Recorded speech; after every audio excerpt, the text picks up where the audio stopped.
another BattleBits video. In today's video, we are going to read the first chapter of Slacker by Gordon Korman.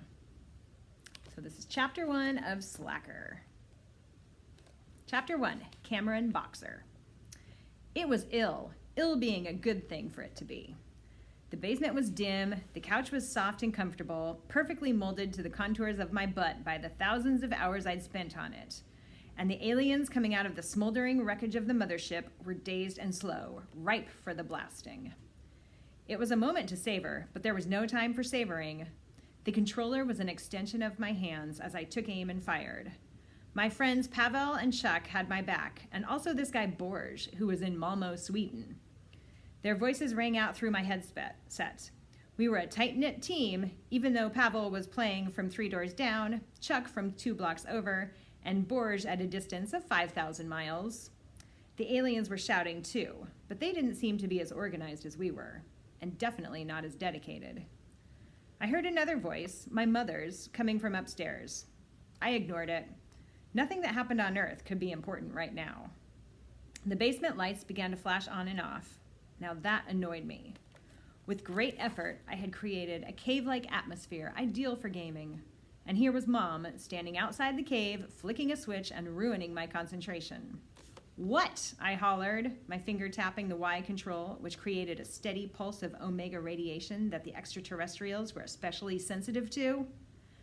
Another thing my mother didn't understand. What was not a real question.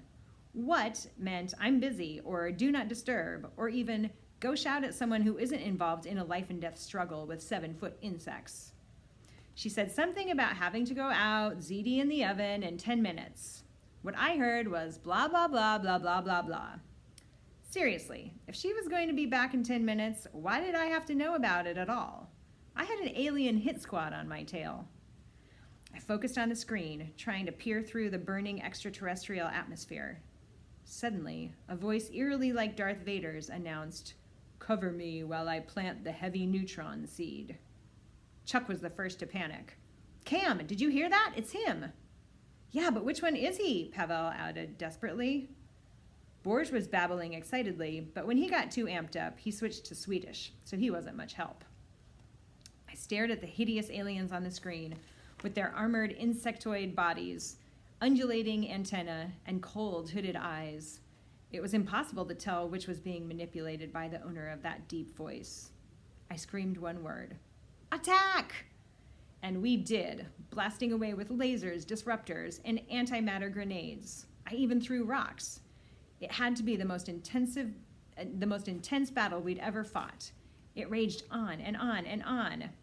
Pavel had to leave to eat dinner, and Borge's dad caught him and made him go to bed. It was just me and Chuck against a lone enemy holed up in the wreckage of his escape pod. We had him cornered, but you couldn't tell by the way he was fighting at us through a breach in the strontium field. "You'll never reach me in here," the deep voice leered. Of course, we should have expected that last alien standing would be him.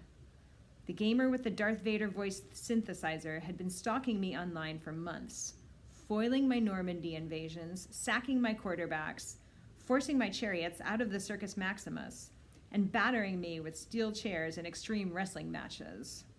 I didn't even know the guy's name. Not his real one, anyway.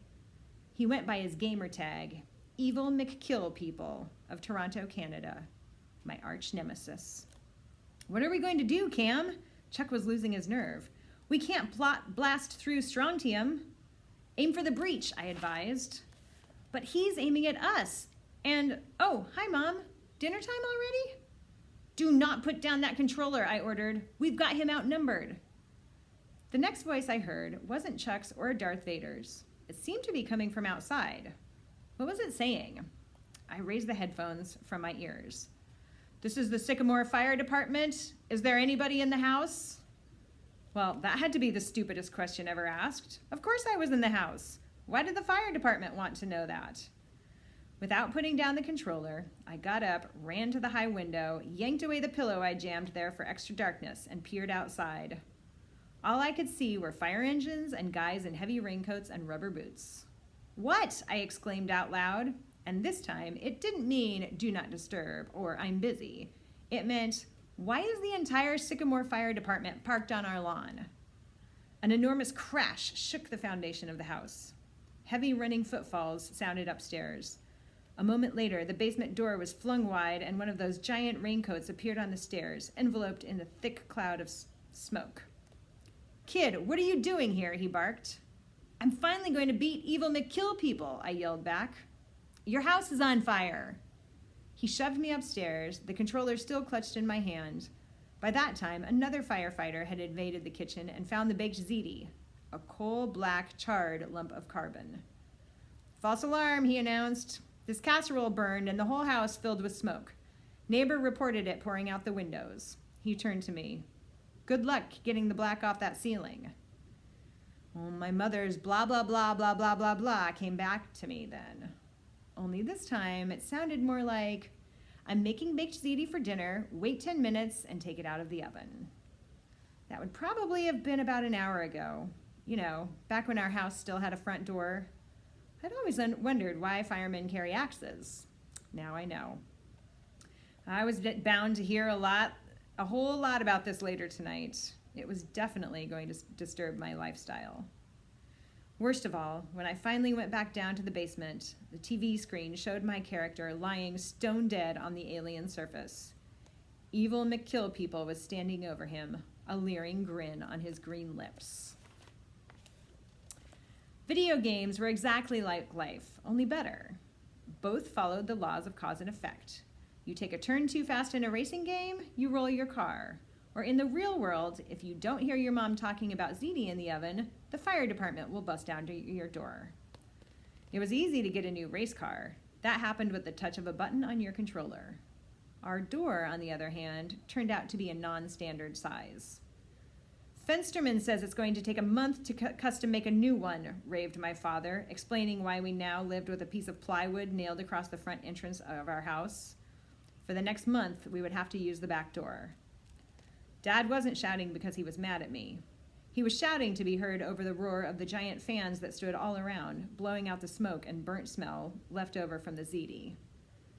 He also happened to be mad at me, just not as mad as Mom.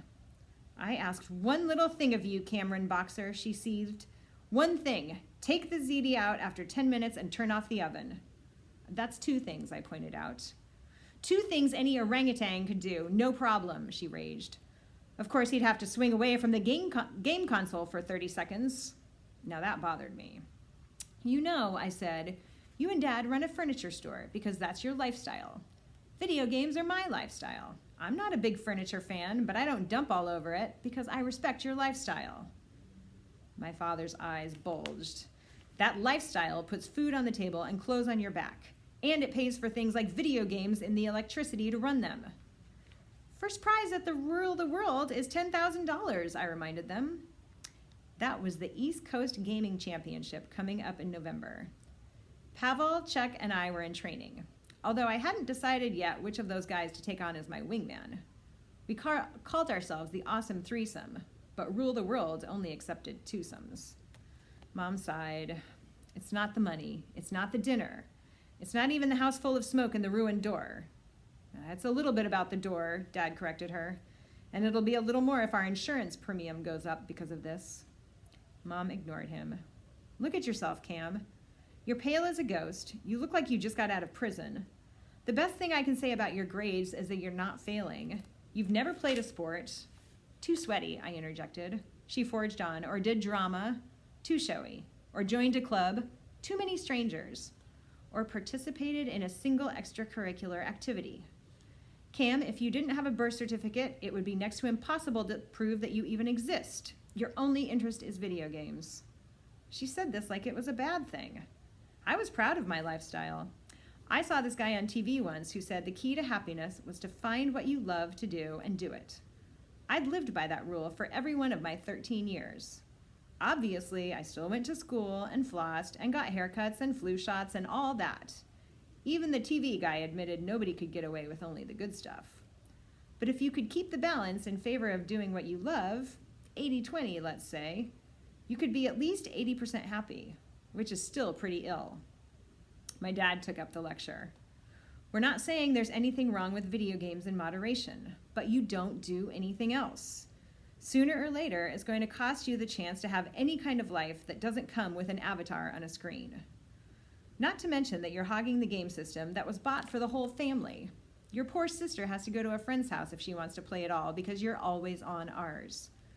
Melody's not a serious gamer like me, I defended myself. I'm in training. Doesn't that show initiative and involvement? Dad took a deep breath. Listen up, kid. First of all, we're going to be using the back door for the next month. In that time, you will find something else to be interested in beside video games. It can be a sport, it can be a club, it can be anything you want, so long as it involves real human beings and it doesn't happen on a screen. I was horrified. But what about Rule the World? I've been practicing for months. Mom spoke up. We're not taking your games away, yet. But we're not kidding, Cameron. Your life is going to change. Is it the ZD? I demanded. It's the ZD, right?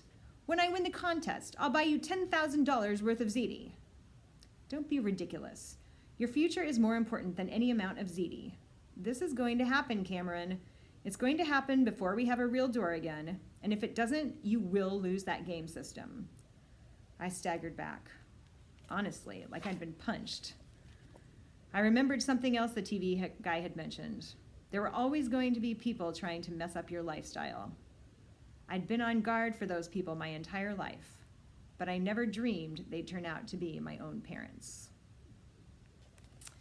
So that is chapter 1 of Slacker by Gordon Korman. All right, see you next time.